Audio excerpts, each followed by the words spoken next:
सारिके पूर्ण वैराग्याचे शिक्षा परिज्ञान योगेश्वराचे कवी वाल्मिका सारिका मान्य ऐसा नमस्कार माझा सद्गुरु रामदासा शरीराद्रीचा विभाग विनसे मांदार शृंगावरी नामे सज्जन जो नृपे वसविला श्री गुरुवशीचे दिली साकेताधिपती कपी भगवती हे देवजाचे शिरी ते जागृत रामदास विकसे जो या जना उद्धरी.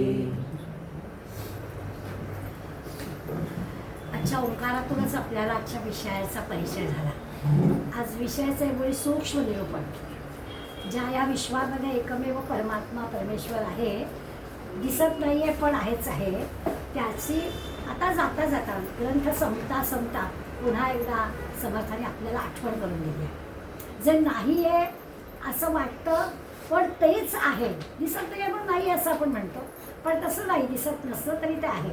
आणि ते जाणवणं, ती जी जाणीव नावाची गोष्ट आहे, यापूर्वी पण अनेकदा अगदी दासबोधाच्या सुरुवातीला आपण गणेश स्तवन केलं तेव्हाचा जाणीव शब्द आपण परिचित करून घेतला.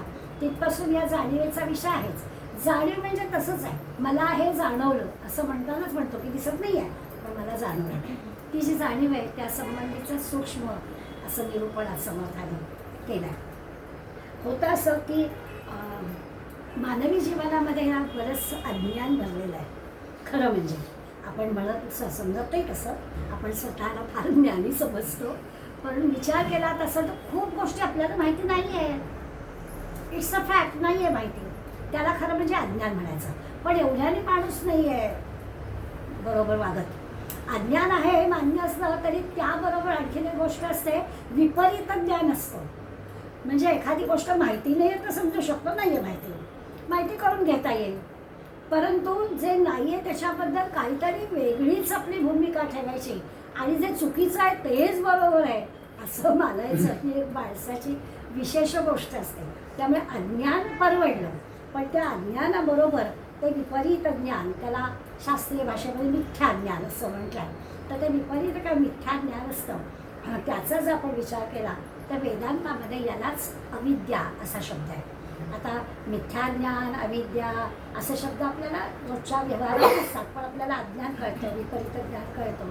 आणि मग हे जर कळत आहे तर ज्ञान म्हणजे काय, तर एरवीच्या ह्याच्यामध्ये जसं 14 विद्या 64 कलांमधलं ज्ञान असं आपण म्हणतो, तसं अध्यात्मशास्त्रामधलं जे काही ज्ञान आहे त्याला आत्मज्ञान असं म्हणायचं. आणि ते जे काही आत्मज्ञान आहे ते जे काही आहे ते सूक्ष्म ज्ञान किंवा आजच्या ह्याच्यातलं सूक्ष्म निरूपण जे आहे ते न दिसणाऱ्या त्या आत्म्याबद्दलचं पुन्हा एकदा स्मरण समर्थ आपण करून देतात. आता हे फक्त माणसाबद्दल अशातला काही भाग नाही आहे. जाणीव नावाची जी गोष्ट आहे किंवा या ज्ञान अज्ञानाच्या ज्या गोष्टी आता आपण बघितल्या, हे मानवेतर प्राण्यांमध्ये पण आहे. अगदी आपण जर हत्ती, कुत्रा, मांजर, मुंगी, डास सगळ्यांचा जर विचार केला तर आपल्याला त्यांना पण काहीतरी जाणीव नावाची गोष्ट आहे. त्यांचा जीव लहान आहे, त्यांच्या मर्यादित सगळ्या ज्ञानाच्या कल्पना आहेत, पण त्यांना जाणीव नावाची गोष्ट आहे. मारायला गेलं की तो उडतोय, म्हणजे त्याला जाणवत आहे की अरे आपल्याला धोका येते. अशा पण झुरळ मारायला बघा, आपल्या सगळ्याची पळापळ होते आणि ते कसं चटकन त्याला जाणीव आहे. मग ह्या सगळ्या गोष्टी विचार केल्या तर मानव, मानवेतर प्राणी, कोणीही जरी 84 लक्ष एवढी जीवजंतू बघितले तरी त्यांना काही ना काही प्रकारची एक सूक्ष्म आपल्याला न कळणारी पण जाणीव असते.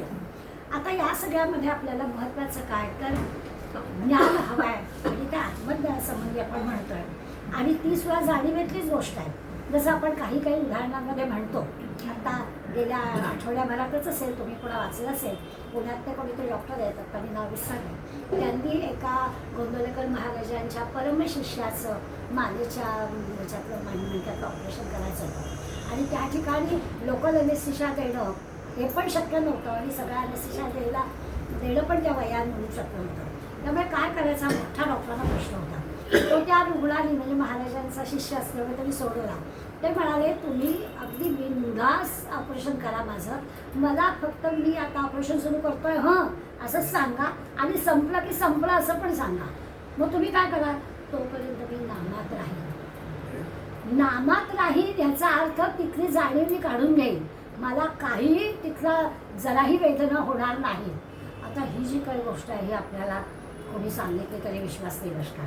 आम्ही काहीतरी छानसं करत असतो, पण आम्हाला आजूबाजूची अशी जाणीव असते आम्हाला काय धोका आहे त्याबरोबर करत असते. त्यामुळे आपण काही असं म्हणू नाही शकत. पण अशी जाणीव काढून घेणं हे आजही म्हणजे कुठेतरी आपलं जर मन व्यवस्थित पूर्णपणानं 100% गुंतवलं तर बाकी देहबुद्धीची जाणीव थांबते. असं आहे. आपण इतके देहबुद्धीत गुंतलेले आहोत की आपण मी म्हणजे देहच समजतोय ना.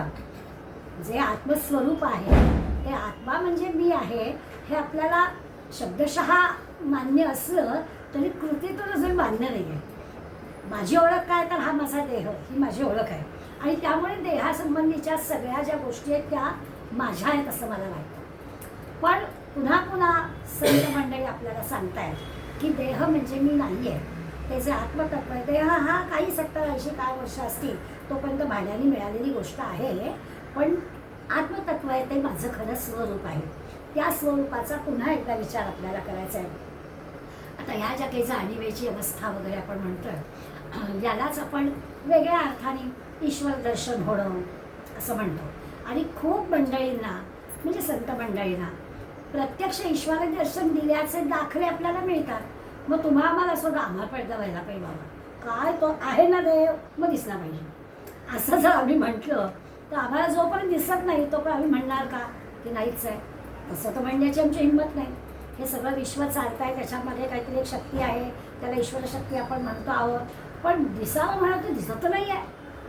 त्यामुळे आपल्यासारखी मंडळी थोडी मुस्कळात पडतात की देव आहे म्हणता मग दाखवा, आणि नाही म्हणायची तर हिंमत नाही. नामदेवाला दिसला बाबा, नामदेवाने असा की हट्ट धरला की नाही तू रोज वडिलांकडनं दूध पितोस, प्रसाद घेतोस, माझ्याकडनं पण घेतलं पाहिजे. आला बिचारा पांडुरंग आणि घेतलं नामदेवाच्या हातातून दूध. पण आम्ही कपोळ कल्पित गोष्ट मानतो, काहीतरी आपल्या कुठल्या नामदेवाचं सांगतात आणि आम्ही आपल्या मागायला लागतो. काय खरं नाही वाटलं. पण अनंत जेव्हा नाथांच्या घरी पाणी भरायला गेला, जनाबेच्या घरी दळण दळायला गेला, अशा अनंत गोष्टी आम्ही सांगतो. संतांच्या चैत्रात सांगतो. अगदी अलीकडला विचार करा तरी दिवाकरपर्यंत घ्यायचाच म्हणून आपल्या म्हणजे आपण त्यांना पाहिलेलं पण आहे. त्यामुळे त्यांचं वर्णन केलं की ते सांगतात की मी कृष्णाशी बोलतो. त्या ताई कर्वे म्हणून तर त्या मी कृष्णाशी बोलते अशा पद्धतीचे अनुभव प्रत्यक्ष ही मंडळी आता आपण त्यांना पाहिलेलं आहे. त्यामुळे जनाबाई नामदेव राहू देत की त्यांना आपण पाहिलेलं नाही. त्यांच्या चरित्रातल्या गोष्टी फक्त आपण ऐकलेल्या आहेत. शिवाजी महाराजांना भवानी माता प्रसन्न ती तलवार दिली. आम्ही गाण्यातून म्हणतो भवानी माता प्रसन्न झाली, तलवार दिली शिवरायाला वगैरे वगैरे. पण म्हणजे काय त्याच्यावर भगवंत प्रसन्न झाला आम्हाला का होत नाही आहे. हां आम्हाला पण प्रसन्न झाला ना तर आम्ही एक वेळ मानू हां या सगळ्या झालं. स्वामी विवेकानंद सुरुवातीच्या काळामध्ये नास्तिक होते आणि त्यामुळे रामकृष्ण परमहंसांना काली माता अशी प्रत्यक्ष दर्शन देते, अशी माझ्याशी बोलते, तुम्ही आम्ही बोलतो तसं हे त्यांना मान्य नव्हतं. आणि तुमच्याशी बोलते माझ्याशी दाखवा आणि मग भक्ती दे, ज्ञान दे, वैराग्य दे अशी मागणी काली मातेजवळ स्वामीजींनी मागितली आणि प्रत्यक्ष दर्शन काली मातेचं त्यांना झालं. मग ते मान्य करायला लागले. तसं आम्ही सामान्य म्हणजे म्हणतो आम्हाला पण देवाने दर्शन द्यावं. खरा देव जर आहे तर आम्हाला तो दिसला पाहिजे. या सगळ्यांना जर दिसला असे दाखले आपल्याला मिळत आहेत तर आम्हाला पण तो दिसला पाहिजे. आता आपल्याला देव भेटावा असं आपल्याला वाटतं खरं, परंतु वाटत असलं तरी आम्ही ओळखलं पाहिजे ना. खरा देव आम्हाला ओळखता पण आला पाहिजे. हा कोणत्या रूपाने येतो, कसा येतो. आम्ही आपलं काय आम्हाला असं वाटतं की देव नावाची गोष्ट आहे म्हणून आम्ही त्याच्याशी बोलतो, तो आमच्याशी बोलतो की देवाला माहिती. आम्ही आपल्या जाताना काय बाहेर जातो चल रे बाबा बाहेर चालली, मग तो असं आम्ही मानतो की तो येतो आमच्या मनामध्ये. काही असलं की आम्ही सांगतो त्याला, कारण आम्ही बोलतो त्याच्याशी. पण त्याचं काय तो आम्हाला दिसला पाहिजे, तो आमच्याशी बोलला पाहिजे ना. हा अनुभव तुम्हाला सामान्य मंडळींना नाही. पण आता संत मंडळींच्या या अनुभवाला अगदीच काही नाही म्हणता येत नाही. म्हणून मग मार्ग काय की तो मार्ग काय आहे तो आपण आपल्या बुद्धीने ओळखणं. तो जो विवेकाचा मार्ग आहे, आता म्हणतो तसा ज्ञानाचा मार्ग आहे, किंवा ज्या मार्गाने भगवत प्राप्तीसाठी जी काही साधना नावाची गोष्ट आहे, या सगळ्या दिसल्यामुळे त्यांनी काय साधना केली. इतकी ती साध्या शेल्या थाकते पण अखंड नामात आहे. म्हणून मग तिने ठणकावून सांगितलं की माझ्या शेण्या कुठल्या, लावा कानाला, ज्याच्यातून नाम येतं ती माझी. म्हणू शकली. असं जेव्हा आम्ही विश्वास टाकू त्यावेळेला आम्हाला पण तो देव काय आहे, भगवंत काय, तो कळेल. त्याचा जो साधनेचा मार्ग आहे, त्याचा जो विवेकाचा विचाराचा मार्ग आहे, तो मार्ग दासबोधाच्या या 20 दशक आणि एवढ्या 198 पर्यंतच्या समासात आपण वाचलं आहे. त्याची पुन्हा एकदा म्हटलं तर सिंहावलोकनच झालेलाच विषय पण समर्थ आपल्याला सांगणार. आता विचार करायला लागलं की आपलं काय होतं, तो विचार कायम टिकत नाही. ही एक आपली पंचायत असते, कळतं आपल्याला. जसं नेहमी आपण म्हणतो की आता आपण सगळेजण एका विषयाशी चर्चा करतोय, ऐकतोय, मी बोलते, तुम्ही श्रवण करताय, तर आपल्याला पटतं, लगेच माना डोलवतो आपण. पण हा विचार आमचा पक्का होते. आम्ही पुन्हा जेव्हा व्यवहारात जातो तेव्हा पुन्हा आमच्या व्यवहारामधल्या सगळ्या गोष्टी इतक्या येतात की मग आम्हाला तो देव आणि ते प्रत्यक्ष दर्शन आणि मग काय आत्मतत्व, हा देह म्हणजे खरं नाही, ही देहबुद्धी काही योग्य नाही, माझं रूप खरं म्हणजे आत्मतत्व आहे, वगैरे वगैरे. हे सगळं व्यवहारात असताना आम्हाला नाही आठवत. मग अशा वेळेला काय करायचं, तर हे जाणवण्याची गोष्ट, हे समजून घेण्याची गोष्ट आहे. मग जाणीव म्हणजे काय, तर ज्ञानेश्वर माऊलींनी ज्याला स्वसंवेद्या असा शब्द वापरला, आपल्याला माहिती आहे. तर स्वसंवेद्या म्हणजे काय, तर ही सर्वव्यापी जी जाणीव आहे ती आपल्याला होणं. या सगळ्या चराचरामुळे जो ईश्वर भरलेला आहे त्याच्याबद्दलची जाणीव होणं म्हणजे स्वसंवेद्य होणं. असा विचार करायचा की हा आहेच आहे, तो फक्त देवालयातल्या त्या पूजेच्या ठिकाणीच आहे, किंवा एखादा चांगला माणूस भेटला की त्याच्या ठिकाणी आहे, मला मदत करणारा भेटला तर त्याच्या ठिकाणी आहे, माझी स्तुती करत असेल तर त्याच्या ठिकाणी आहे, माझ्याशी नीट न वागणारा, माझा शत्रू असणारा त्याच्या ठिकाणी मुळीच नाही, असा विचार करून नाही चालणार. तर तो सगळीकडे आहे. सर्वव्यापी ईश्वराची जाणीव आहे. स्वसंवेद्य ही जी जाणीव आहे ती म्हणजे काय, तर स्वतःला जाणवणं. सगळीकडे आपल्याला ईश्वर, अगदी आपल्या शत्रू जरी असला तरी त्याच्यात पण आपल्याला ईश्वर दिसला पाहिजे.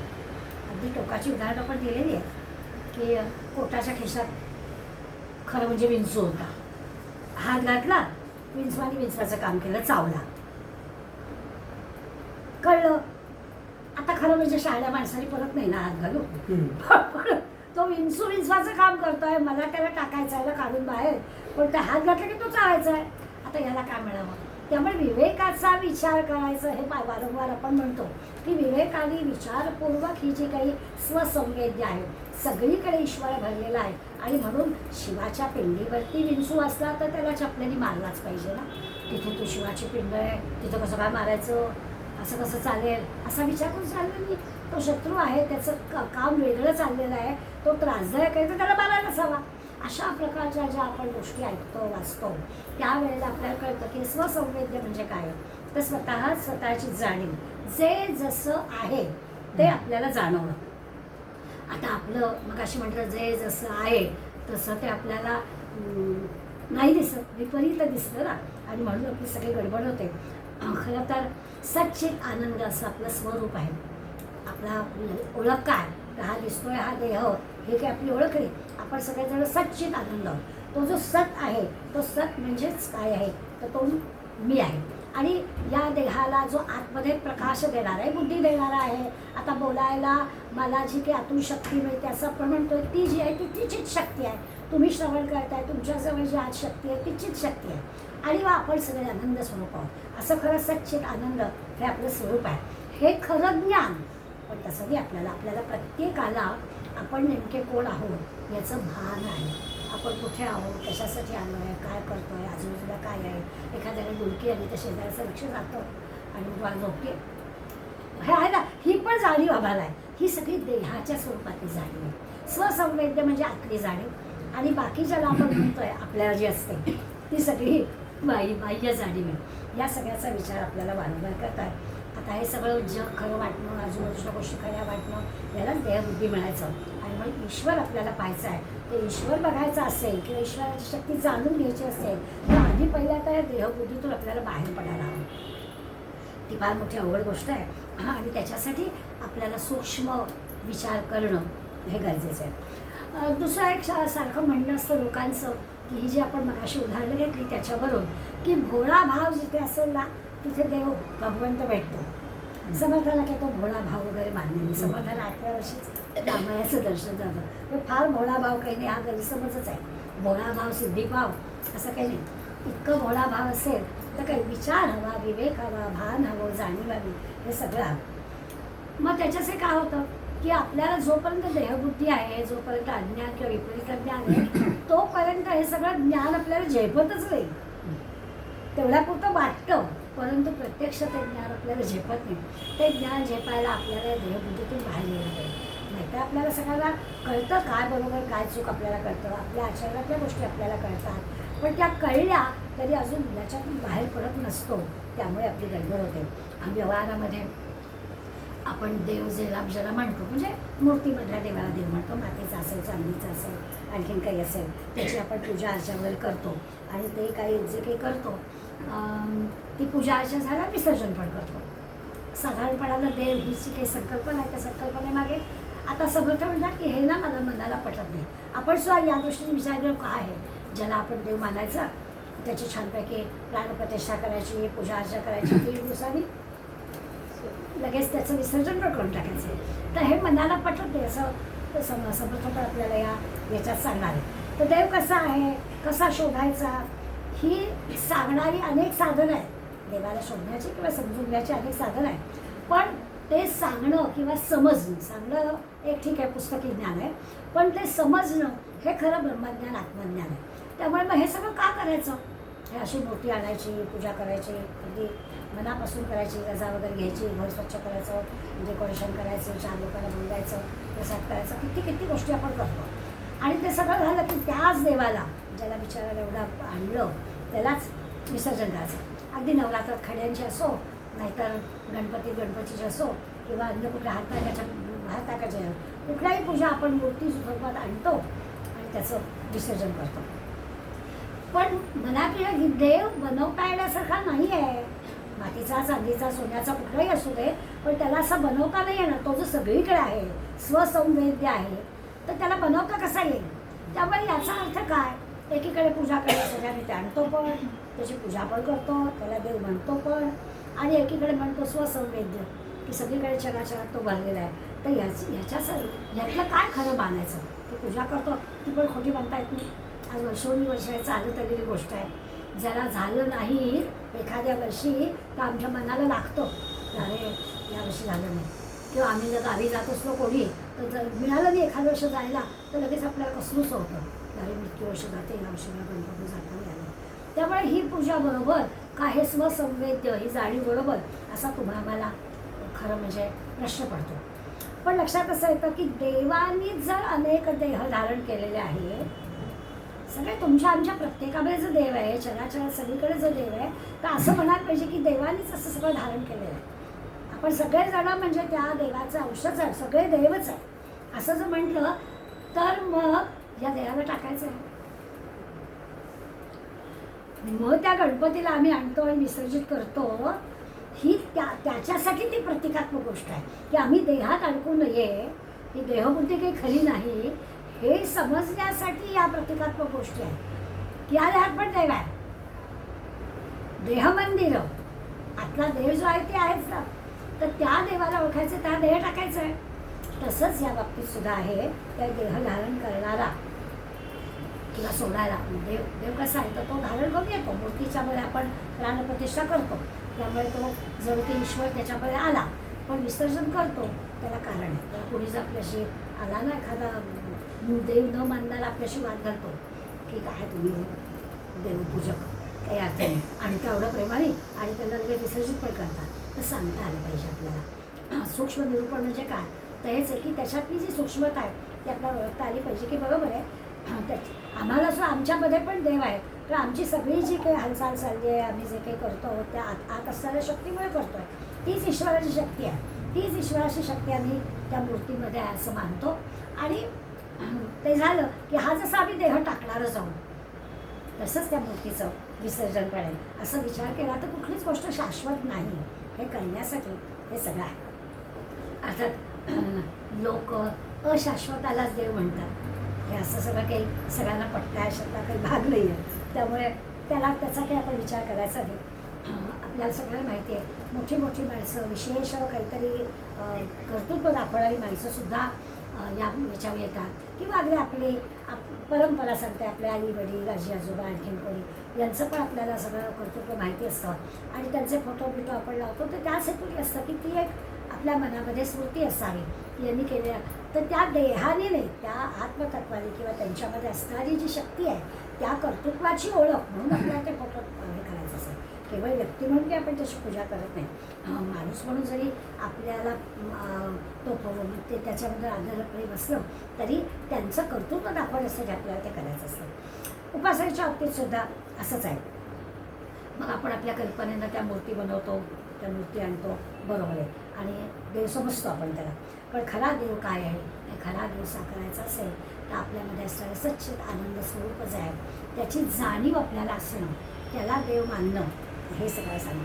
तर समर्थांच्या सांगण्याची पद्धत आहे की त्या लहान जी काही महंत मंडळी समोर आहेत त्यांना दृश्य जगामध्ये चाललेल्या गोष्टीच दिसत आहेत, त्यामुळे त्या सांगतच ते आपल्याला आत्मतत्वाकडे नेणार. मग ते म्हणाले, बरोबर आहे, तुमच्या आमच्यात देव आहे तो दिसत नाही आहे, पण तो नाही असं मिळवत नाही.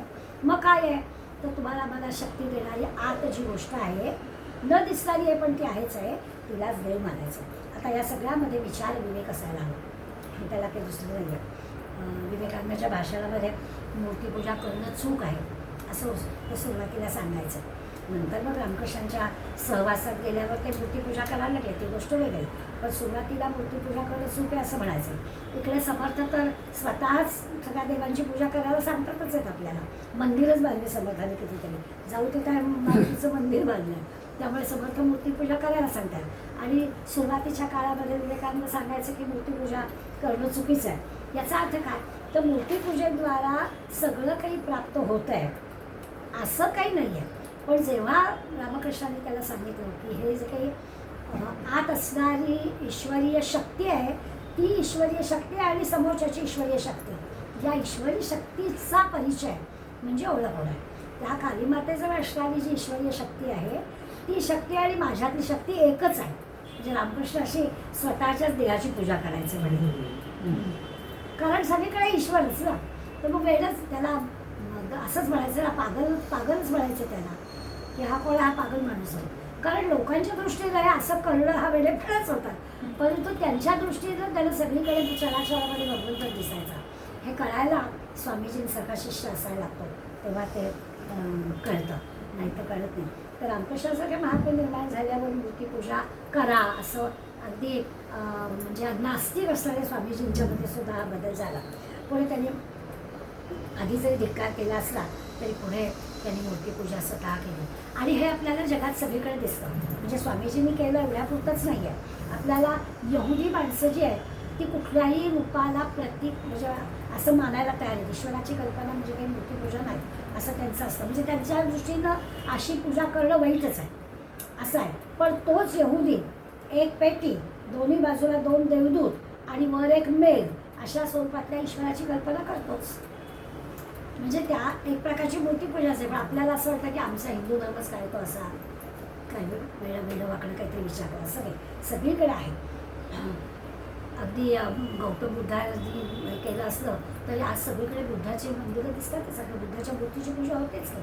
त्या मूर्तीपूजा हा आपल्याला एक शक्ती दाखवण्यासाठी एक उपाय की समोर आम्हाला दाखवायला लागतं ना, आम्हाला न दिसणाऱ्या गोष्टींवर आम्हाला विश्वास ठेवता येत नाही, म्हणून अष्टावी गोष्ट आहे. मग ईश्वर कबुतराच्या रूपात चालतो लोकांना, पण ईश्वर गाईच्या रूपात आम्हाला चालत नाही, हा मोठा प्रश्न आहे. गाईला देव मानायचं म्हटलं की हिंदूंचं काहीतरी असतं, कबूतर चालतो, कबूतर ओळखला की तो देव, तर ह्याला काही इलाज नाही आहे. तर कोण केव्हा काय ह्या मूर्तीपूजेसंबंधी बोलतं हे आपण विवेक आणि विचाराने समजून घेतलं पाहिजे, असा त्याचा अर्थ. सगळ्या दासबोधाचा विचार केला तर दासबोधात सुद्धा सगुणाचेही आधारे निर्गुण पाणीचे निर्धार असंच समर्थाने आपल्याला सांगितलं की या सगुणात पूजेच्या आधारानेच आपल्याला निर्गुण निराकार जे आत्मतत्व आहे ते समजून घेण्याचा प्रयत्न करायचा.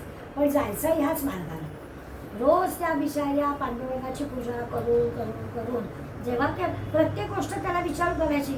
मग सगळी मंडळी पंढरपूरला चाललेली आहे, मग मी येतोच काय रे, थांब मी पांडुरंगाला विचारून येतो.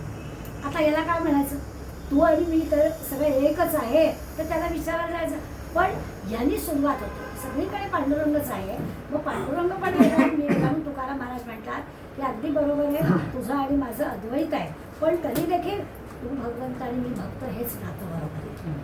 याचा अर्थ आपण लक्षात घ्यायला, हे सगळं विवेकाने समजून घ्यायला समर्थ आपल्याला सांगतात. आणि सगुण हेच साधन आहे, मूर्ती हेच साधन आहे कळण्यासाठी. मग आईच्या ठिकाणी देव मानतोय, पुस्तकाच्या ठिकाणी देव मानतोय, पुस्तकाचे सद्गुण मानतोय, संतांच्या ठिकाणी सद्गुण मानतोय. सारखं सारखं संत सहवासाचा विचार आपण करतो की सत्संग हवा, सत्संग हवा, असं संबंध दासबोधात आपल्याला वारंवार सांगितलं जातं. याच्या मागचं कारण तेच आहे की खरा ईश्वर कळायला हवा असेल तर हा मार्ग आहे, हाच साधनेचा मार्ग आहे. कोणत्या साधनेनं ईश्वर मिळेल तर याच साधनाच्या मार्गाने मिळेल. सगुणाचाच आधारभूत निर्गुणाकडे जायचं, या साधनेनेच मिळणार. सगळा दासबोध संप्रदानसुद्धा खरा देव म्हणजे मातीचीच मूर्ती, त्याचीच पूजा करायची, मंदिरं बांधायची. त्या मंदिरामध्ये त्या हनुमंताची जरी शेणाची मूर्ती असली तरी ती हनुमंताची मूर्ती आहे. त्यामुळे हनुमंताची मूर्ती बघून मला शक्तीच मिळणार आहे. बोलू काय ती शेणाची मूर्ती तर नाही, त्या मूर्तीमध्ये मी शक्ती देवतेचं रूप पाहतोय, असाच विचार करायचा. त्यामुळे वारंवार समर्थ सांगते की हे सगळं विचाराने विवेकाने समजून घ्यायचं, त्याच्या व्यावहारिक गोष्टींमध्ये जायचं नाही. त्या दृष्टीने आत्मतत्व महत्त्वाचं आहे. परधर्मीय आपल्या मूर्तीपूजेबद्दल बोलतात तेव्हा आपल्या मूर्तीपूजेचं महत्त्व जरा कमी आहे असं मुळीच मानायचं कारण नाही आहे. या सगुणाच्याच आधाराने निर्गुण निराकार भगवंताकडे आपल्याला जायचं आहे. हिंदूंची मूर्तीपूजा ही खुलचट कल्पना आहे असं म्हणजे उर्वरित सगळी मंडळी म्हणतात, ते आपण जराही ऐकून घेता कामा नये. हा विचार या समासाच्या पहिल्या 10 ओव्यांमध्ये समर्थाने सांगितलं. समास वाचून आलेल्यांना लक्षात येईल किंवा घरी गेल्यावर वाचला तरी करेल. पहिली सुरुवात जी झाली या 10 ओव्यांमध्ये त्यांनी हा विचार केला आणि लगेच पुढल्या 12 ते 15 ओव्यांमध्ये 12वी ओवी जरा विशेष आहे. अज्ञानासी ज्ञान न माने. वाचता वाचताच कळेल अज्ञान काय ते आपल्याला कळलं. अज्ञान विपरीत ज्ञान, जे नाही तेच खरं वाटणं असं जे आपल्याला वाटतं त्याला ते म्हणतात की अज्ञानासी ज्ञान न माने, ज्ञात्यास अनुमान न माने. जो ज्ञाता आहे, जाणकार आहे, त्याला असं तर्कबिर्क चालत नाही, त्याला ठोस उत्तर लागतं.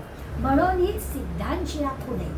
मग त्याला उपाय काय तर जे सिद्ध आहेत, संत आहेत, ज्यांना यापूर्वी काही अनुभव आलेला आहे त्यांच्या गुणांनी आपण जायचं. हे पावले पाहिजे म्हणजे आपल्याला ते जुळलं पाहिजे, वा तर्क नाही करत असायचं. जे जाणकार आहे, मध्यंतरी आपण एक समास पाहिला, सगळ्याच्या सगळ्या ओव्यांच्या जाणत्याकडून घ्यावं, जाणत्याकडून ऐकावं, जाणत्याकडून समजून घ्यावं. असा जाणता जो कोणी आहे म्हणजे संत आहे, या संतांच्या साधनेकडनं, संतांच्या विचाराकडनं आपण समजून घ्यावं असं ते आपल्याला सांगतात. या 12 ते 15 ओव्यांमध्ये आता पुन्हा या साधनेमध्ये नेमकं आपण काय काय केलं त्याचे कसे नुसते म्हटलं तर मुद्दे आपल्याला समर्थ देणार आहे. पुन्हा एकदा त्यांनी 4 वाणी आपल्याला सांगितल्या, ज्या माहिती आहेत आपल्याला परापश्चिम बुद्धीला वैखरी. या 4 वाणीमधून कसं कसं विवेक विचारले जायचं म्हणजे काय तर नेमका विचार कसा नाभीच्या साली स्फुरतो आणि तो शब्दबद्ध होईपर्यंत कसा प्रवास करतो, असं या परापश्चिम मध्यमा वैखरीचा प्रवास आपल्याला माहिती आहे. किंवा आपल्याला 5 आपला अंतःकरण मन बुद्धिचित्त हे पण आपल्याला सगळ्यांना माहिती आहे. म्हणजे वारंवार याचं उदाहरण आपल्याला दिलेलं आहे की प्रत्येकाचं काय काम आहे ते आपण उदाहरणासहित. आता तुमचं सगळ्यांचं ते उदाहरण पाठ झालं असेल की कधीतरी आपल्याला लग्नाला बोलावणं येतो आणि मग त्याची आठवण कशी होते, ते काम कोणाचं, अंतःकरणाचं काम काय, चित्ताचं काम काय, मनाचं काम काय, येस नो हे मनाचं काम कसं असतं, मग बुद्धी कसा निर्णय घेते, मग जायचं कसं ठरतं.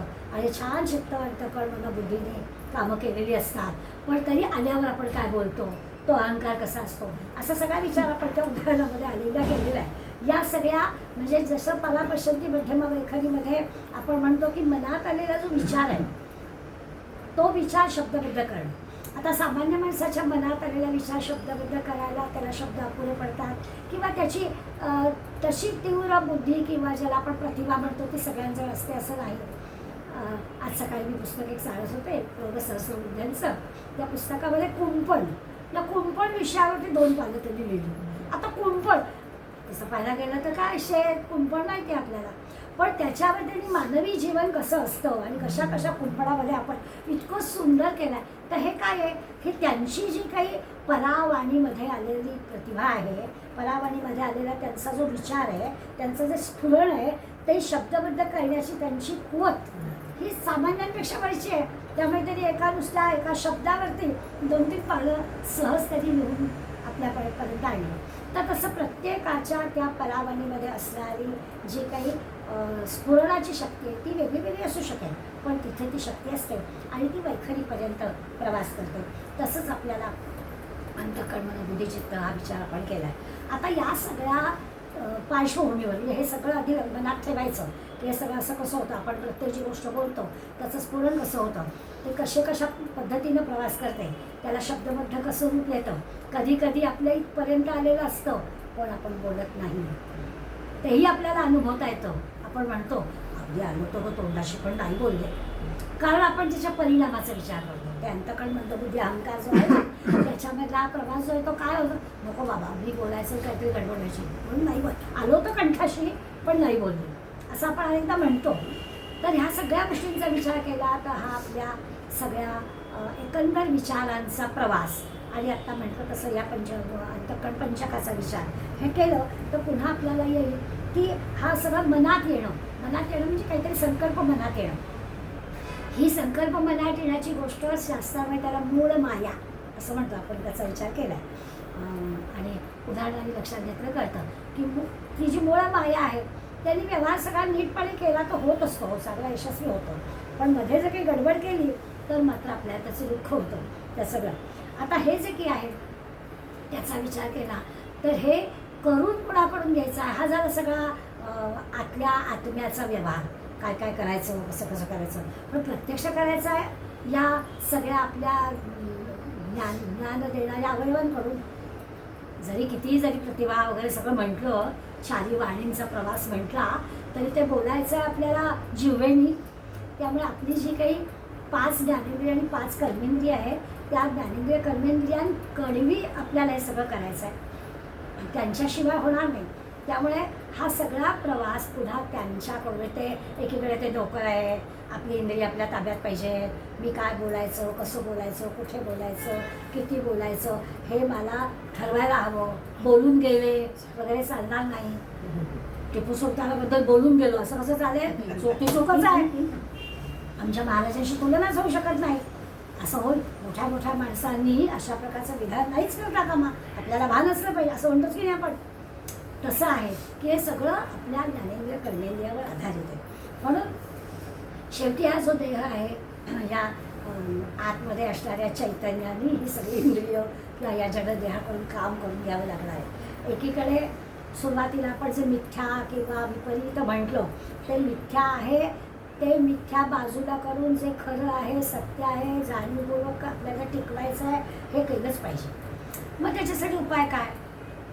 उपाय तर सोपा आहे. सुरुवातीला सांगितलं असं दिसायला सोपं आहे, करायला अवघड आहे पण दिसायला सोपं आहे की चित्तच आपलं असं त्या ठिकाणी चांगल्या पद्धतीने एकाग्र केलं तर आपल्याला या सगळ्यावरती छानपैकी विजय मिळवता येतो. अगदी तुमचं आमचं उदाहरण द्यायचं म्हटलं तर घरात कार्य आहे, तर ते कार्य घरात असताना महिनाभर 15 दिवस आपण इतकी कामं करतो, काही आपल्याला त्रास होत नाही. अगदी वाटेल तेव्हा शॉपिंगला जायचं असतं, दुपारी संध्याकाळी रात्री उशिरा जेवणं, रात्री जागरणं, सगळी कामं करायची असतात. त्यामुळे किती गोष्टी खरं म्हणजे आपल्या देहाला न चालणाऱ्या पण आपण करत असतो. बिलकुल आपल्याला त्याचा त्रास होत नाही. पुन्हा त्याला फिरतो पण काही पित्त खवळत नाही, काही होत नाही. एकदा का ते कार्य झालं मग नाही अभंग मात्र जे काही गडबड होते. हा आपला अनुभव आहे. म्हणजे देहाने ठरवलं, देहाकडून करायचं ठरवलं तर आपल्याला करता येतं. आत ठरवावं लागतं, त्या चैतन्याला, त्या आत्मतत्वाला ठरवावं लागतं, मग ही आपली ज्ञानेंद्रिय कर्मेंद्रिय करतात. हा नित्याचा आपला अनुभव. कारण मी माझ्या मैत्रीच्या मुलीचं आत्ताच लग्न झालं, लग्नाला जाऊ शकले नाही म्हणून भेटायला गेले.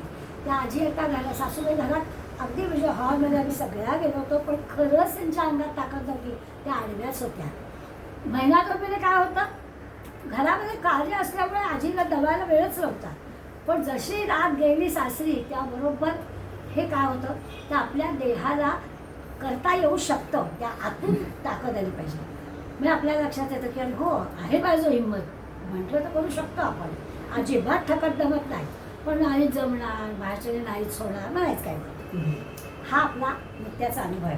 म्हणून ते सांगतायत की हे जसं हे व्यवहारातलं म्हणून सांगितलं, पण आता साधनेच्या मार्गाने खरंच या सच्चित आनंदाला ओळखायचं आहे आपल्याला. आणि मगाशी म्हटलं तसं की महाराजांच्या एखाद्या शिष्याला जर अर्धा तास तिथली जाणीव काढून घेता येऊ शकते, मी नामात राहील. मग नामात राहील म्हणजे नामात मी इतका गुंतते की माझ्या देहाचा मला विसर पडेल. देहाचा विसर पडण्या इतकं नाम घेणं, असं ज्याला साधलंय त्याला सच्चित आनंद कळलाय, त्याला काहीच त्रास नाही आहे. त्रास आहे आपल्याला, त्या डॉक्टरला किती टेन्शन आलं असेल की यांच्या काही गडबड झाली आणि याचं नाम थांबलं तर काय होणार. ज्यालाही मान हलवायचे नाही, माहीत तुम्ही काही काळजी करू नका, मी अजिबात मान हलवणार नाही, तुम्ही ऑपरेशन झालं असं म्हणेपर्यंत बरं यातना पण होत नाही आहे, हू कचू माणूस करत नाही आहे, हे कसं शक्य आहे. तर हे जे निराकरण होतं त्याचं कारण आपलं मन गुंतवायचं कुठे त्याच्यावर अवलंबून आहे. या संत मंडळींना बरोबर साधलेलं असतं आणि त्यामुळे त्यांना कुठल्याही प्रकारचं दुःखच होत नाही. नसतात का दुःख? असतात, पण त्यांना होत नाही. कारण त्याचं हे आहे की त्यांनी आपल्याला स्वतःला असं काही गुंतवून घेतलेलं आहे नामामध्ये की त्यांना शरीराच्या दुःखाचं भान आहे. देहे दुःख ते सुख मानित जावे, ओळ म्हणायला किती सोपी आहे, पण वागताना किती अवघड आहे. नाही लक्ष लागत अहो, गुडघा दुखत असेल तर मग ते तिथलं लक्ष काढून घ्यायचं आणि अशा ठिकाणी लावायचं की गुडघ्याचा विस्तार पडेल. मग ते अशा ठिकाणी लावायचं म्हणजे कुठे लावायचं, अशासाठी आपल्याला हा सगळा विचार करायला सांगितला. कोंडीबा धनगराची गोष्ट मी सांगितली आपल्याला. काही वेळाला अशिक्षित माणसं परवडतात, तुमच्या आमच्यासारखी नाही परवडत, कारण आमचा विश्वासच कमी असतो ना सगळ्यावर, आणि पटकन विश्वास नाही ठेवत. काय सांगताय तुम्ही उगाच आपलं काहीतरी. तो बिचारा कोंडीबा धनगर अज्ञानीच होतं, काय काय निदा वाजता येत नव्हतं काही. हा दाढीवाला आहे ना, हा दाढीवाला काहीतरी आपल्याला मार्ग सांगेल. तुम्हाला लांब दिसतो ना, हो समोर काय, हो दिसतो, मला दाखवत, हो तुला पण दाखव, कुठे आहे, सगळीकडे आहे, तुम्हाला का नाही दिसत, दिसेल ना, काय करू, राहू बा, मनाचं ऐकू नको. तरी आता मनाचं ऐकू नको म्हणजे काय करू. धोंडी मला एकच समर्थाने सांगितलं, तू मनाचं ऐकू नकोस, तुला राम दिसेल. तर मनाचं ऐकू नको, कुठली कृती मी मनाच्या शिवाय करतच नाही ना. मग बोलायचं मनात आलं नाही बोलायचं, तिथून जायचं मनात आलं नाही जायचं, खायचं मनात आलं नाही खायचं, बसायचं मनात आलं नाही बसायचं, करायचं काय, तरच राम दिसणार आहे. विचार अशिक्षित होता म्हणून परवडलं. तर कोंडीबा जसा होता तसा उभा राहिला आणि खरं 24 तासाचे असता तसा स्टॅच्यू, मुलं खेळतात ना स्टॅच्यू, ते आपल्याला उभं राहायला लागतं, मग सुटलं की मगच आपण श्वास घ्यायचा, तसं स्टॅच्यू दिलेला होता. तर कोंडीबा धनगरात जमलं आणि 24 तासांनी प्रत्यक्ष राम आला तरी कोंडीबा हल्ला नाही. मनात आलं, रे मला त्या गाडीवाला घेऊन या, पण मला माहीत नाही. आता गोष्ट जरी असली तरी आपल्याला मुद्दा लक्षात घ्यायचा की इतकं टोकाचं जेव्हा आम्ही देहाकडला विचार कमी करू आणि जिथे कुठे आहे तिथे गुंतवू, तरच आम्हाला ईश्वराचं दर्शन होईल. ईश्वर नाही असं तर म्हणवत नाही आहे ना, आहे याची गॅरंटी आहे ना, बघायला हवा आहे ना. मग अशा पद्धतीने जर आणि पुन्हा विवेकाच्या विचाराच्या पातळीवर जर केलं तर मग उफराट्या नाम घेणाऱ्या वाल्याला सुद्धा दिसलावं. तर आम्ही सरळ मार्गाने जाणाऱ्या माणसांना आम्हाला का नाही दिसत. आम्ही तर काही उफराटे नाही आहोत, आम्ही तर काही कोणाला वाईट केलं नाही, कोणाला मारलं नाही, कोणाला मारून काही त्याची संपत्ती उभारली नाही. मग आम्हाला का नाही दिसत, त्याला सुद्धा दिसला तर आम्हाला का नाही दिसत, याचा विचार आपल्याला समर्थ सूक्ष्मपणानं करायचा. आता नामस्मरणानं या सगळ्या गोष्टी जमतात असं सगळ्या संतांचं एकमत झालं आहे. त्यातल्या त्यात कलियुगामध्ये नामस्मरण घ्यावं, बाकी काही करू नये. पूर्वी यज्ञयागाच्या कल्पना होत्या, त्यावेळेला गोष्ट वेगळी होती.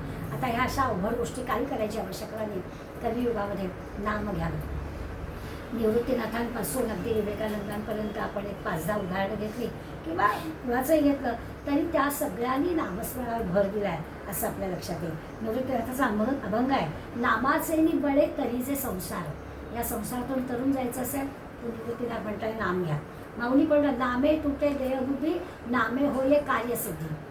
देहबुद्धी कमी व्हायला हवं असेल, नाम घ्या, आपोआप तुमच्या कार्याची सिद्धी होईल. म्हणजे आम्ही हसतो, परंतु आमच्या आज्या, मी नेहमी उदाहरण देते, रवा भासताना सगळ्याच्या गणपती राय गजानना लाडू चांगले होऊ देत रे. आता करतेस तू की गणपती राय गजाला, पण हे तिला मान्य असतं की नाही, माझ्या प्रत्येक कृतीमध्ये त्या भगवंताची प्रेरणा आहे, भगवंताचं सहाय्य आहे, त्याच्याशिवाय हे होत नाही असं म्हणणाऱ्या, असं वाटणाऱ्या माणसाला ती हळूहळू मी करते असा भाव कमी होणं हा त्यातला खरा अर्थ आहे. करणार आपणच, पण मी केलंय असं नाही म्हणायचं. त्या परमेश्वराने जशी बुद्धी दिली आहे तसं तसं ते घडतं. असा म्हणून त्याला नामे तुटे देहबुद्धी, नामे होये कार्यसिद्धी. सोपान तर नामाला परब्रह्म म्हणतात. नाम म्हणजेच परब्रह्म, बाकी काही करायलाच सगळं. नाथाने कलियुगी ह्याची सारं नामस्मरावे निरंतर. नाथाचा अभंग आहे की या कलियुगामध्ये सतत नाम घ्या, दुसरा मार्गच नाही. रामकृष्ण परमहंसांनी पण अगदी नामाचं नामाचं इतकं महत्त्व या सगळ्या संतांनी आपल्याला सांगितलेलं आहे. विवेकानंद म्हणतात तिसरी शक्ती आपली जागृत होते. तिसरी शक्ती म्हणजे काय आहे तर आपल्या मुखातून चटकन शब्द आला तर तो त्या नामस्मरणाच्या शक्तीमुळे आलेला असतो, तो खरा होतो. ही तिसरी शक्ती आहे. नामस्मरणाची तिसरी शक्ती जागृत होते. आपल्याला असं वाटतं काहीतरी संतांच्या चरित्रातले चमत्कार सांगतात आणि मग ती बाई सती काय जायला आली होती आणि मग नमस्कार काय केला आणि ह्यांनी डोळे पण मिटलेलेच होते, मागण्यांच्या आवाजाने त्यांनी अष्टपदाचं भव्य ते भव काय म्हटलं आणि ती बाई सती जायला आली होती हा कर. हे सगळं जे की आहे त्याच्यात आपल्याला चमत्कार वाटतो. मुद्दा असा आहे की अखंड नामस्मरण करणाऱ्या माणसाला अशी काही शक्ती प्राप्त होते की त्याच्या मुखातून जणू काही परमेश्वरच बोलतो. आता हे आपल्याला जर मान्य असेल तर आपण अखंड नामस्मरण घ्यावं. अहो येता जाता उठत बसता काम करता तदा देता घेता नगरी वजता ग्रास वेळता घरी राणी शरीरवरी लकी सुखाचे अवसरी समस्तांची लज्जा त्याजुनी भगवत चिंतन कर. असं बामन पंडितांनी पण आपल्याला सांगितलं. सगळी संत मंडळी आपल्याला सांगतात नाम सदा घ्यावे. असं जर आपल्याला आहे तर का नाही घ्यायचं. पण ईश्वरीय दर्शन झाल्याशिवाय नाम घ्यायचं आम्हाला हिंमत होत नाही. नाम घेतल्याशिवाय ईश्वर दर्शन होत नाही. आता ह्याच्यात तर कसा तोडगा काढायचा, काहीतरी आधी सुरुवात करायला हवी. विश्वास टाकून नाम तरी घ्यायला हवं. नाही तर मग ठीक आहे, काय परमेश्वर बुद्धी दिलं दर्शन तर विश्वास बसेल.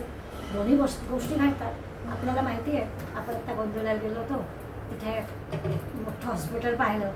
आपल्या सहयोगाला त्यांची मुलाखत झाली होती. त्यावेळेला पाहिलं की ज्यांनी आयुष्यभर लोकांना कॅन्सरबद्दल ऑपरेशन करून चांगलं दुरुस्त केलं, स्वतःवर जेव्हा वेळ आली त्यावेळेला लक्षात आलं की अरे नुसत्या औषधाने सगळ्या गोष्टी होणार नाही. आणि मग ईश्वरावरचा जो काही विश्वास आहे तो वाढला. अशा अनंत गोष्टी आपल्याला भोवताली दिसतात. मुद्दा असा आहे की सगळ्या संतांचा अनुभव आहे. त्या अनुभवाशी आपण जर जुळवून घेतलं तर आपल्याला आधी काय, आधी अंडी का आधी कोंबडी हे सगळ्या पडण्यात अर्थ नाही. आधी नामस्मरण घेऊ मग भलं होईल का, भलं झालं की मग मी नाम घेऊ. त्याला काही सुरुवात करणं हे आपलं काम आहे. आणि ते ह्या सगळ्यांच्या उदाहरण 12वी ओवी जी आपण मगाशी वाचली, सिद्धांची या खुणे, संतांनी सिद्धांनी ऋषीमुनींनी जी काही खूण आपल्याला सांगितले, त्यांनी जे केलेलं आहे ते आपल्याला तरी सांगतायत. त्याचा आपण विचार करावा, पावले पाहिजे आणि त्याप्रमाणे आपण वागावं की आपल्याला प्राण होईल. हे सगळी जी काही दृश्य जगाची माया आहे ती जरा बाजूला करायला हवी, म्हणजे मग आपल्याला त्या परब्रह्मापर्यंत पोचता येईल याची खात्री ते आपल्याला देतात. आता हे सगळं कशासाठी? आपलं स्वरूप सच्चित आनंद आहे हे कळण्यासाठी. म्हणजे वारंवार मला गमतीनं असं वाटतं की गीतेवरच्या पुस्तकाचं पहिल्या पानावरचं मुखपृष्ठावरचं कृष्णार्जुनाचं चित्र पाहिलं की मनात येतो की हो काय ग्रेट आहे, कायम स्माईल. एवढा तो अर्जुन स्वतःचं दुःख सांगतो आहे की किती तो दुःखी आहे. समोरचा माणूस दुःख सांगतोय. तुम्ही कल्पना करा, कोणीतरी आपल्याला काहीतरी सांगतंय त्याचं दुःख, तर आपण काय असू का हो, पण हा काय भासला, त्याच्या दृष्टीने ते दुःख नाहीच आहे. तर हे कसं दुःख, हे आता आणि युद्ध असं ज्याचं आहे त्याच्यामध्ये आपलं खरं जे काही स्वरूप आहे, सच्चित आनंद आहे, त्याच्यात आपल्याला समाधान आहे. ते ओळखणं हे सूक्ष्म निरूपणाची शक्ती आहे. आता असं जर झालं नाही, म्हणजे एवढं सगळं करून सुद्धा आपल्याला पाहिजे तसं मिळालं नाही यश, की साधक बिचारा नाराज होतो. काय तुमच्या एवढ्या परीक्षा दिल्या, काही उपयोग नाहीच होत. परीक्षा दुसऱ्या देऊन उपयोग, बरोबरच आहे, अगदी खरं आहे. तर साधकाची जी गोंधळण्याची गोष्ट आहे त्याचं कारण असं आहे की त्याचं जे की पूर्ण त्याच्यावरती विश्वास हवा, निष्ठा हवी, ती कमी पडते. भलतीकडे हे जातो आणि त्यामुळे साधकाला पूर्ण असं समाधान जे म्हणतो ते मिळत नाही. मग समाधान कुठे मिळेल? त्याच्यासाठी मोठ्याची परीक्षा द्यायला लागतात असं तर काही भाग नाही. परीक्षा न देता सुद्धा आपल्याला खरा खरा आनंद समाधान जे आहे ते त्याच्यावरच्या निष्ठेने मिळू शकतं असं आपल्याला अनुभव आहे. मग आपण पाहिलं की देहशक्ती बाजूला केली पाहिजे, माया जी केली ती बाजूला केली पाहिजे. या साधकाच्या साधनेचे निरनिराळे प्रकार आहेत. याच मार्गाने जायला पाहिजे असं तर काही भाग नाही आहे. आपण नवविधा भक्तीमध्ये सगळे प्रकार पाहिले. खरं तर सगळ्यात सोपा श्रवणाचा भाग आहे. ऐकावं. आपल्या मुलांना म्हणतो की अरे जरा माझं ऐक, तर ते ऐकणं किती महत्त्वाचं असतं. तीच गोष्ट आपल्याला पुढे पुढे आहे की सगळे संत काय सांगतात ते ऐकावं. त्या ऐकावं, त्याचं मनन करावं, त्याचं चिंतन करावं, त्याच्याबद्दलचा विचार करावा, त्याप्रमाणे आपली कृती बदलावी. जो काही चुकीची असेल तर त्याप्रमाणे आपण कर्म करावं. सगळे संत सांगतात त्याप्रमाणे असं केलं तर मग अन्य काही उपाय करायची आवश्यकता नाही. हाच विवेकाचा मार्ग आहे. याच मार्गाने जायचं. श्रवण केल्याचे फळ क्रिया पालट्या तत्काळ तुटे संशयाचे मुळ एकच ना, असं समर्थ सांगतातच. श्रवण करा, मनातले सगळे संशय दूर होते. पण आधी आम्ही ऐकतच नाही कोणाचं. हा मोठा आमचा प्रश्न आहे. आम्हाला माहिती आहे दुसऱ्याचं काय ऐकायची गरज नाही. मग श्रवणाचा अनादर, आळसे करी जोडणार, त्याचा वय अपार, स्वहिताविषयीच आपलंच कल्याण आहे. त्याच्यात सांगणाऱ्याचा काहीच फरक नाही पडत. ते संत सांगतायत नाही आपण ऐकलं, त्यांचं काय जातं, त्यांच्यावर काहीच नाही पडलं. ऐकलं नाही तर आपलंच अहित आहे, म्हणून ते ऐकायचं आहे. त्यामुळे सगळ्यात सोपा मार्ग श्रवण असा समर्थाने कोणी पण सांगितलं आहे. आज पण आपल्याला ते आठवण करून द्यायला.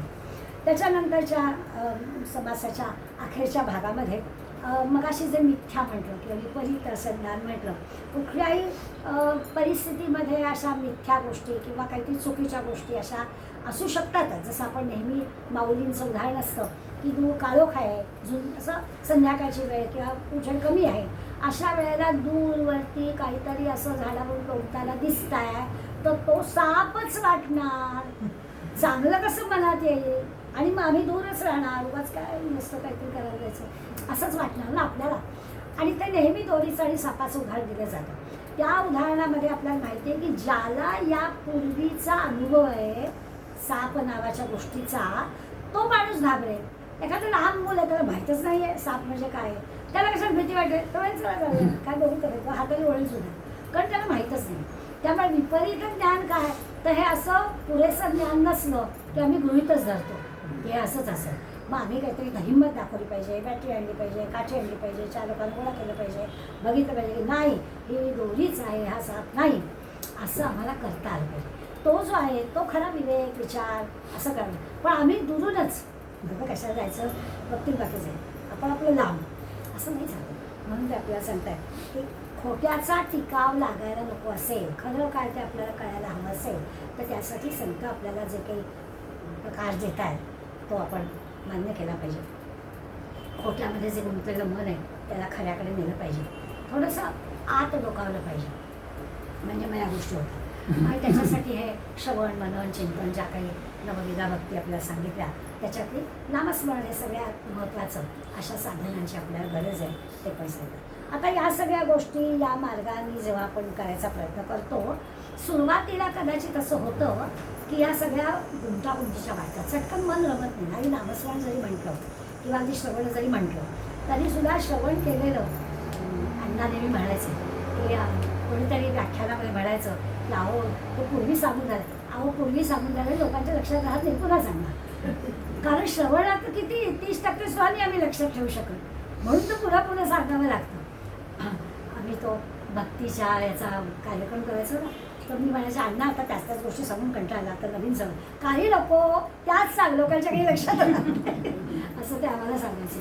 तर असं होतं, कारण फार कमी आपण लक्षात ठेवू शकतो, म्हणून ते पुन्हा पुन्हा पुन्हा पुन्हा आपल्याला करावं लागतं. थोडं पुन्हा पुन्हा करण्याचा म्हणजे तो अभ्यासच आहे, तो केला तर आपल्याला त्याचा उपयोग होतो. क्रमाप्रमाणे आपण हळूहळू त्या आत्मज्ञान परब्रह्म जे की आहे तिकडे जायला लागतो, अंतर्मुख होऊन त्या ईश्वराला ओळखायचं आहे ना, त्या ईश्वराची ओळख आपल्याला होते. आणखीन एक शब्द आपण यापूर्वी अभ्यासलेला आहे, गुणसाम्य, त्याचाही उल्लेख याच्यामध्ये आहे. ही जी गुणसाम्यावस्था आहे ना, हा पण थोडा विचार सूक्ष्म आहे. म्हणजे काय आहे, अगम्य, म्हणजे पटकन कळणारी गोष्ट नाही. गुणसाम्य म्हणजे काय, आपल्याला त्रिगुण कळतात असा विचार करा, एका गोष्टी फोड केली की कळतं. मग गुणसाम्य म्हणजे काय, तर त्रिगुण आहेत हे सगळीकडे समान आहे. आपल्या सगळ्यांच्या मध्ये सत्वरजतम आहे. त्याचं जे प्रमाण आहे ते कमी जास्त आहे. बरं, नेहमीसाठी पण नाही हे प्रमाण. बरं, नेहमीच हा माणूस इतके % सात्विक आहे, इतके % तामस असं नाही आहे. प्रसंगानुरूप, वातावरणानुरूप ते त्रिगुणातलं जे काही पर्सेंटेज आहे ते बदली होतं. त्याला त्यांनी म्हटलं की हे जे की ही जी काही अवस्था आहे ती अगम्य आहे, समजणारी नाही आहे. पण जे कोणी जाणतात, मग जाणणाऱ्यांचं काय होतं? जाणणारे तमोगुण कमी करण्याचा प्रयत्न करतात, रजोगुण कमी करण्याचा प्रयत्न करतात, सत्वगुण वाढवण्याचा प्रयत्न करतात. समोरचा माणूस माझ्या दृष्टीनं चुकीचा असला तरी देखील रागवत नाही. फार कठीण आहे ना गोष्ट.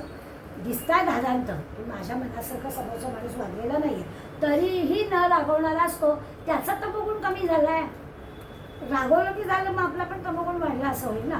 त्यामुळे अशा या सत्वरज तमाचं जे काही पर्सेंटेज आहे ते असं कमी जास्त असतं.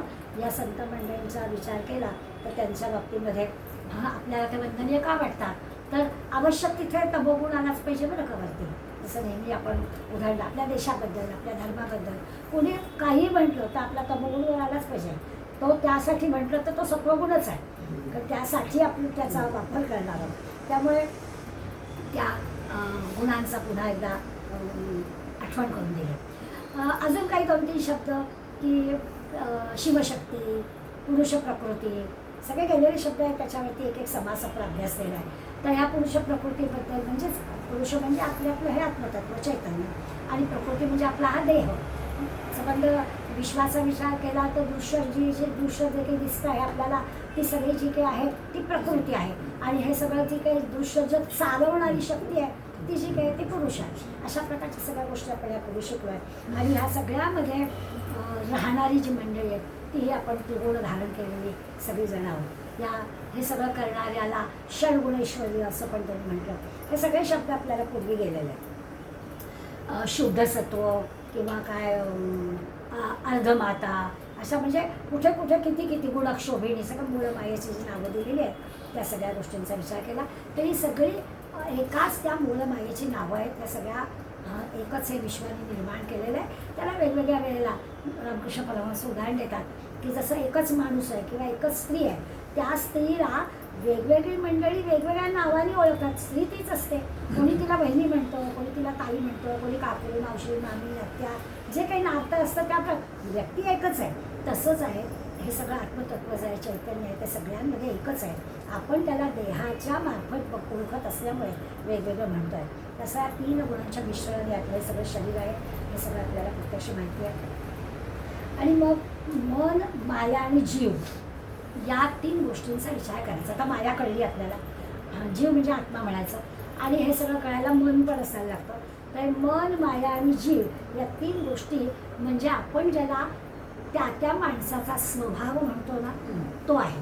या 3 गोष्टीवरती त्या व्यक्तीचा किंवा तो देह म्हणूया, त्या देहाचा स्वभाव असतो. अशा प्रकारे त्यांनी आपल्याला या सगळ्या मूळ माया किंवा आता म्हटलं तसं प्रकृती पुरुष, त्याच्या आधी अंतःकरण पंचक म्हटलं किंवा परावर प्रशांती काही 4 वाणी म्हटल्या, या सगळ्या गोष्टींचा पूर्वी उलगडा करून दाखवलेला आहे. त्याचा पुन्हा एकदा आढावा त्यांनी घेतला. आणि मग असं म्हटलं की देह गेला की सगळं संपलं, किंवा या दृश्य जगासंबंधी आपमरो जोग बोलू असं म्हणतो ना, आपल्याला काय करायचं आहे, बाकी नंतर काय का होईल ना. जोपर्यंत आपण आहोत तोपर्यंत या सगळ्या गोष्टी आहेत. त्या देहाशिवाय त्याचं अस्तित्व नाही आणि तो असल्याशिवाय देह काही करू शकत नाही. हे आपल्याला सारखं लक्षात घ्यावं लागतं. आणि म्हणून ते जे की परब्रह्म आहे ते शाश्वत आहे. हा देह मात्र अशाश्वत आहे. त्या अशाश्वत देहाकडून काम करून घेण्यासाठी ते शाश्वत परब्रह्म आहे. त्या परब्रह्माचा विचार करायचा. याला त्यांनी सूक्ष्म निरूपण असं म्हणतो. त्या पुन्हा एकदा खोलात जाऊन जे जसं आहे तसं आपल्याला दिसत नाही आहे, पण जे आहे ते आपल्याला समजून घेतलं पाहिजे. त्याचा मार्ग काय तर विवेकाचा विचाराचाच मार्ग आहे. संतांनी स्वतःनी दाखवलेला आहे.